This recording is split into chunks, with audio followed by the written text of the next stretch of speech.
Okay, Assalamualaikum warahmatullahi ta'ala wabarakatuh, and hi everyone. So we meet again. In this video we're going to talk about the transmissibility, the variation of transmissibility as compared to, or if we look at the variation of transmissibility with respect to R, with respect to the frequency ratio.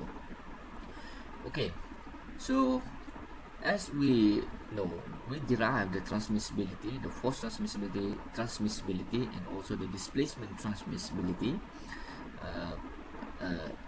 in the previous video. So we have the equation for TD and we have the equation for FT.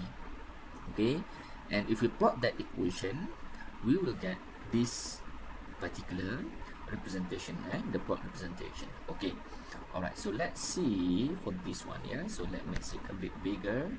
So if you still remember, the equation is something like this. For the TD equation, we have this one. So TD is equal to X, the ratio in between the ratio in between amplitude of base excitation and also the amplitude of the system response is equal to 1 plus 2 zeta R. So this is bracket, so you have square over here divided by 1 minus R square plus 2 zeta R square. So this is 3 to the power 1/2. This is your displacement transmissibility.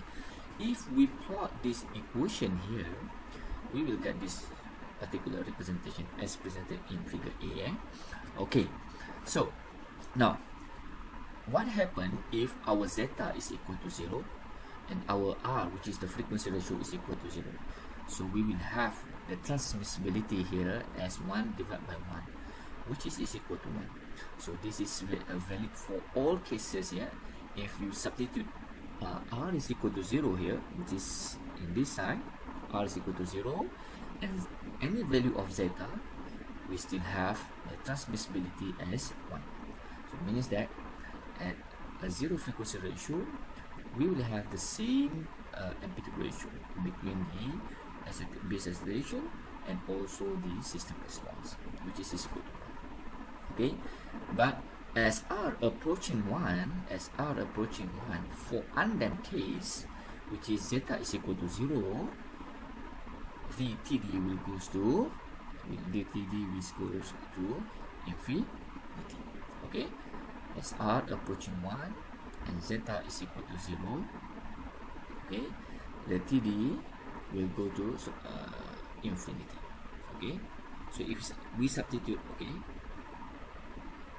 if we substitute zeta is equal to 0 here, we get 1, and R is equal to 1.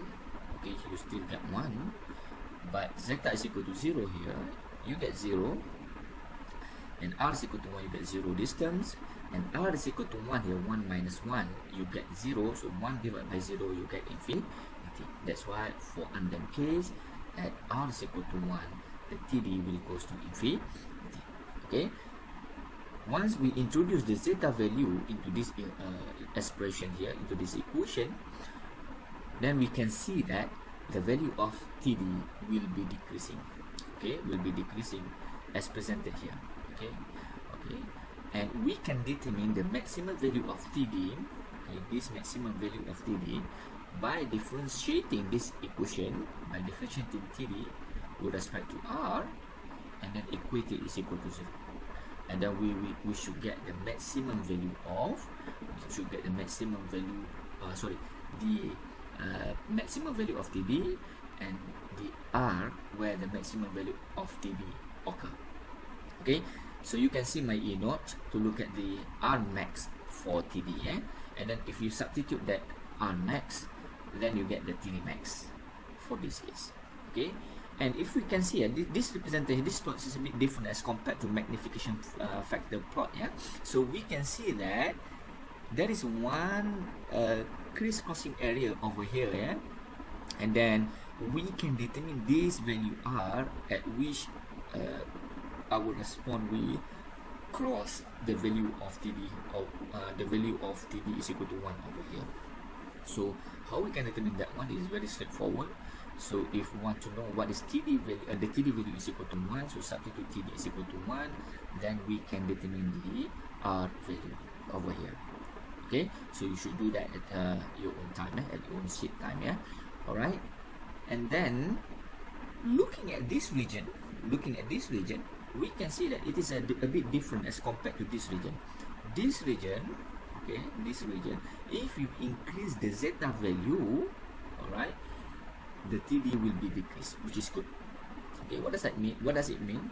If you have a system excited by the base motion with value of, for example, like 1, for example, so the response of the system will be decreased as we increase the zeta value. Okay, but at this region, once we increase the zeta value, the TD will increase as well. So that is a bit different, yeah. These two different regions, you have two different answers. So this region, we increase the zeta value, you will decrease the TD. But for this region, you will increase the TD. Okay, if you increase the zeta value. So in many applications, vibration application, they are really interested to know about this region, yeah. About this region. Why? Because this region, the value of TD is less than 1. What does it mean? It means that your response, the system response, is lower as compared to the excitation frequency, excitation force. Yeah. For example, like you drive your car and then you hit a bump with 5mm amplitude, and your response will be less than that, which is you will respond for example, let's say take one value, so it could be 0.2mm, it could be 1mm, which is less than 5mm. Okay, so below this region, okay, below this line, at this region, so the response of the system will be lower as compared to the input excitation. Right, so we are really interested to know about this region for isolation, yeah, for designing the isolation of the system. So we have two types of isolation here. Okay, so we have force isolation, and we also have the displacement isolation. Okay, so we can separate our isolation. So let me write it. So we can separate our isolation into force isolation and into displacement isolation. So we have two types of isolation. So what does it mean by force isolation? So force isolation, if let's say you have a machine running with excitation input force, okay, with the excitation force, so we try to design the isolator so that the force from the machine will not transmit, or will the transmission force will be reduced to the foundation, okay, through spring and damper, of course through spring and damper.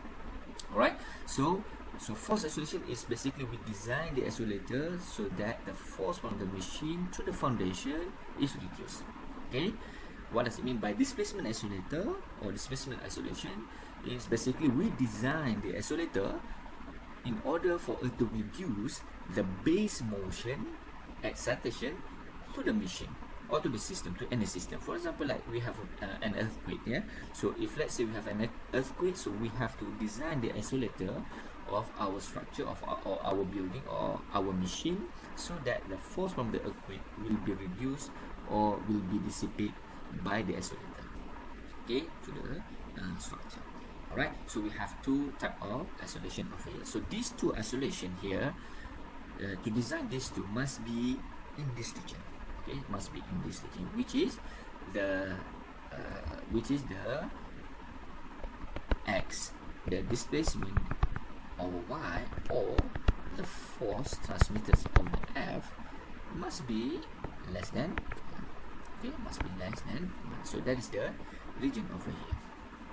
Okay, so I think that's all for to visualize the force transmissibility and also displacement transmissibility. But we also can represent, or we can visualize the force transmitted or force transmissibility in non-dimensional form, the one that I derived it to you before, and then we can represent it as this plot. And look at this region here. Okay, it is basically the same region. So what is the equation? So if you still remember, the force transmitted, the non-dimensional form of this force transmitted, yeah, can be represented represented as this one, dot multiplied by TD. What is TD? TD is this equation, yeah. So if we plot this one, we will got this particular representation, yeah. So notice here. So our response will be crisscrossing at this region here. So you can determine what is the value over here by using the equation, okay. And it can be seen clearly that all the response will start from 0, since from this equation, if we substitute r is equal to 0, you get 0 straight away, okay.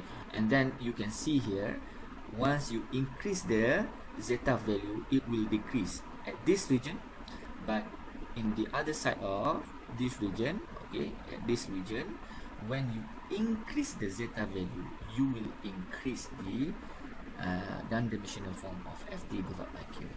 Alright, so I think that's all for visualizing the force transmissibility and displacement transmissibility. If you have any more question, please feel free to contact me through WhatsApp, or you can send your question to the UFuture. So thank you very much. Don't forget to get the notes, my e-notes, yeah, inside the UFuture platform, and then the tutorial as well, yeah. Okay, so thank you very much. Bye bye now. See you in the next video.